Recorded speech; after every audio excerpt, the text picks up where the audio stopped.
नमस्कार, जय माता दी। सबसे पहले तो आप सभी को शारदीय नवरात्र की ढेर सारी शुभकामनाएँ। माता रानी आप सभी पर अपनी कृपा दृष्टि बनाए रखें, मैं ऐसी प्रार्थना करता हूँ।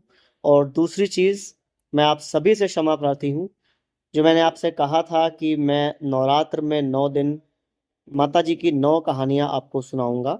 पहला दिन बीत चुका है और कोई भी कहानी अभी तक पोस्ट नहीं की है, उसके लिए आप सभी से मैं क्षमा प्रार्थी हूँ। आज दूसरा दिन है माता ब्रह्मचारिणी का, और जो कल दिन था वो माता शैलपुत्री का था। मैं दोनों कहानी आपको आज ही बता देता हूँ। एक समय की बात है, प्रजापति दक्ष की एक पुत्री थी जिनका नाम सती था। सती का जन्म ही इसलिए हुआ था कि उनका विवाह शिव जी से होना निश्चित था। और प्रजापति दक्ष ब्रह्मा जी के मानस पुत्र थे और शिव जी से इसलिए नाराज थे क्योंकि शिव जी ने ब्रह्मा जी का 5वां सर काट दिया था। आगे जाकर के सती जी का विवाह शिव जी के साथ हो जाता है, जिसको प्रजापति दक्ष स्वीकार नहीं करते हैं और शिव जी का बहुत ज़्यादा अपमान कर देते हैं। इस कारण सती जी को बहुत क्रोध आ जाता है और क्रोध के कारण वो अपने आप को अग्नि को समर्पित कर देती हैं। इसके बाद शिव जी को बहुत क्रोध आता है और क्रोधवश वो तांडव करते हैं और उसके बाद वो प्रजापति दक्ष का सर धड़ से अलग कर देते हैं।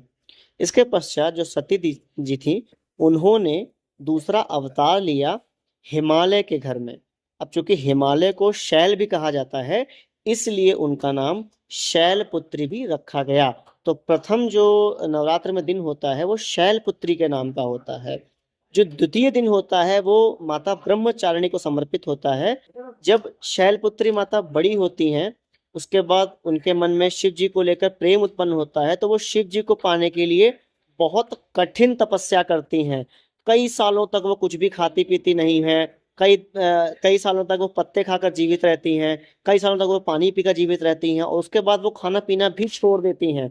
इस कारण शिव जी उन पर प्रसन्न हो जाते हैं।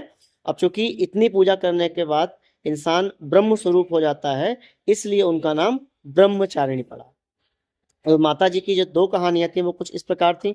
आगे जाकर के मेरी जो स्टोरीज़ हैं वो आपको ऐसे ही मिलती रहेंगी और अपना प्यार आप मुझे दिखाते रहिएगा। अगर चैनल पर आप नए हैं तो सब्सक्राइब कर लीजिएगा, वीडियो को लाइक कर दीजिएगा और कमेंट कर दीजिएगा। जय माता दी।